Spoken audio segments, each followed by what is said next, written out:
Kidney damage starts silently. 5 early signs. మూత్రాశయం లేదా మూత్రపిండాల వ్యాధి అనేది ఒక్క రోజులో ప్రారంభం కాదు. నిస్సత్తువ, నీరసం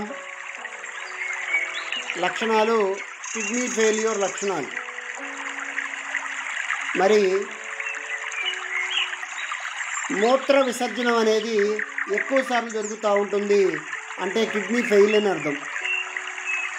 పాదాలలో వాపు, గిలెక్కలలో వాపు, ముక్కల్లో వాపు కనిపిస్తే మీ కిడ్నీలు సరిగా పనిచేస్తున్నాయో లేదో పరీక్షించండి. జలం లేదా దురద వచ్చినట్లయితే చర్మంలో మార్పులు, ఆకలి లేకపోవడం, మరి వాంతులు అవుతున్నాయనే లక్షణాలు, మరి రుచి సరిగా తెలియకపోవడం లక్షణాలు కనిపిస్తే వెంటనే డాక్టర్ని సంప్రదించండి.